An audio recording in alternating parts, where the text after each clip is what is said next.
You know, when we see an evangelist invite people into his home and then charge them, we see something about the hypocrisy.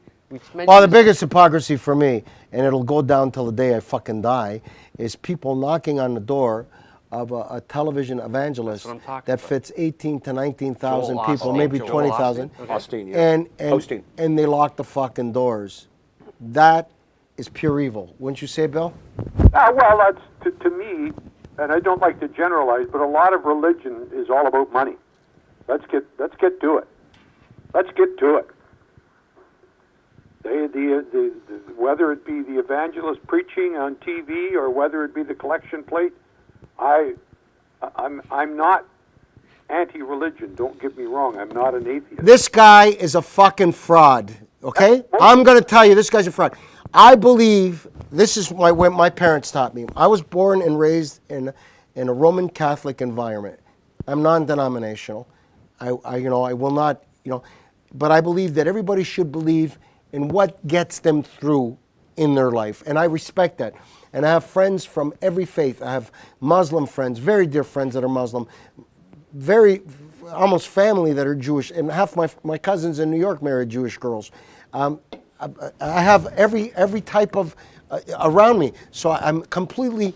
But this guy, this fucking guy who steals money from fucking people, and he does almost 50,000. He turns it twice, does almost 50,000, 2.5 times, 50,000 people in this place, and he doesn't open it up. Shame on him, and shame on the fucking people that this guy fools with his bullshit. And they give him all this money to build this empire, and he didn't want to help anybody. Yeah. This fucking guy. It's just the God-fearing, smart thing to do. It's just instant. It's the PR thing to do. I'm sure. However, in his mind, he probably sees it was smart or right. It was okay. No, I heard him. That's not what he spent. This is what he said. Yeah. I verbatim. I'm going to give you. Okay. The interview him. He goes, "I don't understand how people can't think that I would not allow people to come so I could save them. We had nobody there. The engineers weren't there. It's a big establishment. We had nobody to open it. The doors were." Bullshit. Well, that's what I'm saying. Bullshit. He can spin it anyway. What did Elaine from Seinfeld say? Fake. Go to your keychain. I think it'll open the front door. There's enough people that will believe that crap. Yeah, but there's a lot of churches that have done that before. There's a lot of churches of many denominations that have done that before. I saw Jim Baker on the news the other day. He's back. He's back. Back from prison? No, but he's been out of prison for a long time. Tammy passed away. Yeah, Tammy passed away. And he's back. He's got his own show again. But Jim Baker never, ever lost his faith, even when he stole the gazillion dollars. That footage of him going to jail. Who was it? Jessica Hahn who ruined him? Crying. It was Jessica Hahn. Good for you. But crying on the way to jail. It was not the just saddest good thing. for me. Well, Hallelujah. I think anybody who gets 10 years or 12 years is going to cry. Well, good luck with the bunk muffin that you're going to be teamed up with there, Jim Baker. But welcome back. You look great. What do you mean? He's already out of jail now. I know. On his way to jail. Well, that's why I was crying. Oh, my God, I know.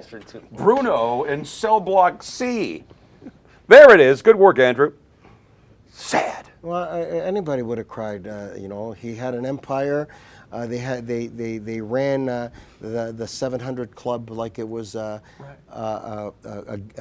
Tonight Show. Sure. And Tammy would sing, "The Lord is coming, the Lord is come, Lord is come to me." And she had the makeup on with a spatula, right? She put it on with They had a big band and they had an Ed a putty knife. Guys, can you pull one of those shows where they had like an Ed McMahon who laughed? I believe, going back to what Perry said, there's a higher power, and sooner or later, if you believe in karma, you're going to get it, and they got it. You can believe. They were peddling and taking advantage of people. So I saw an They had an interview. amusement park. They looked like Dolly World. I saw an interview of a guy.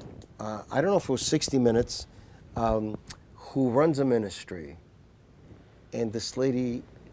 No. It was actually a court.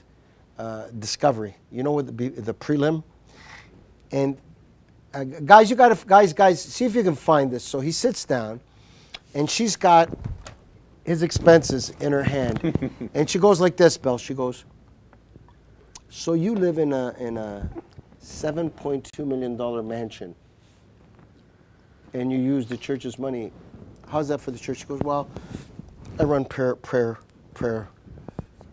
sessions, and it's for the church. And okay, how many prayer sessions a week do you do there? I'd have to check my log and see. Do you do 5? Do you do 6? Do you do 7? Do you do 1 every day? Do you do 2 a day? And apparently he'd done none. And he had 2 Bentleys, a couple of Mercedes, and he spent $50,000 or $60,000 on clothes from Louis Vuitton. And he said that he had to make that for the church. So the point I'm trying to say is all these people that give their last dollar to these guys are a fucking fraud.